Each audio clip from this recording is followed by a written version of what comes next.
नमस्कार, मी रवि कुमार. जवाब तो आपको देना होगा बोल सरकार या सदरात 85 आवाजच्या खास एपिसोड मध्ये आपलं स्वागत. कसे आहात आपण? मजेत ना? मजेत राहा, हिट राहा, फिट राहा आणि हो, आरोग्याची काळजी घ्या. चला तर मग विषयाकडे वळूया.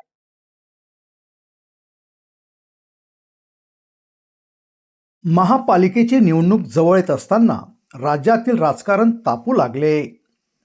देशाची आर्थिक राजधानी कुणाच्या ताब्यात जाणार याकडे संपूर्ण महाराष्ट्राचे लक्ष लागले आहे.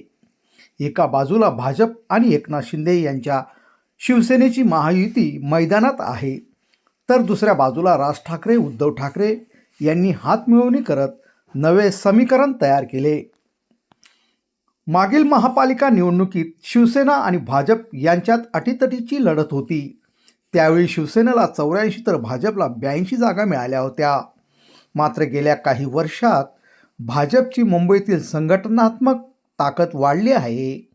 त्यामुळे यंदा भाजप सत्तेचा दावा करत असतानाच ठाकरे बंधू एकत्र आल्यामुळे ही लढत चुरशीची होणार आहे. या पार्श्वभूमीवर आता मुंबई महापालिकेच्या निकालाबाबत पहिला सर्वे समोर आला. वोट वाईब इंडिया या संस्थेने केलेल्या सर्वेनुसार सध्याचा मतदानाचा कल पाहता शिंदे भाजप गटाची आघाडी दिसते, पण ठाकरे बंधूंच्या युतीलाही चांगल्या जागा मिळाल्या आहेत असा अंदाज व्यक्त करण्यात आला. या सर्वेनुसार 2024च्या विधानसभा निवडणुकीसारखाच मतदानाचा पॅटर्न कायम राहिला तर भाजप आणि शिंदे गटाला मिळून सुमारे 114 जागा मिळू शकतात.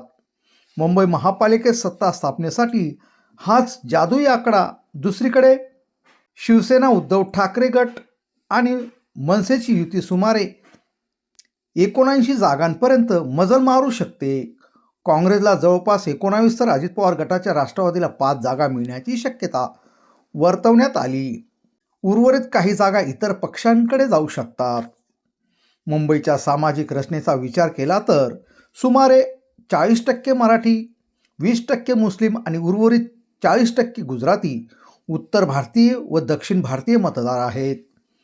कागदावर महायुती मजबूत दिसत असली तरी ठाकरे बंधू एकत्र आल्याने मराठी मते एकत्र येण्याची शक्यता नाकारता येत नाही. त्यात मुस्लिम मतांचा कल कोणत्या दिशेने जातो यावरही निकालाचे गणित बदलू शकते. मागील विधानसभा निवडणुकीत मुस्लिम मतदारांनी मोठ्या प्रमाणावर महाविकास आघाडीला पाठिंबा दिला होता.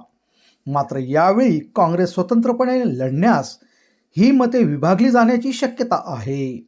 तर ठाकरे युतीला मराठी आणि मुस्लिम मतांचे एकत्रीकरण करण्यात यश आले तर मुंबई महापालिकेत मोठा बदल घडू शकतो असा अंदाज राजकीय निरीक्षक व्यक्त करत आहेत.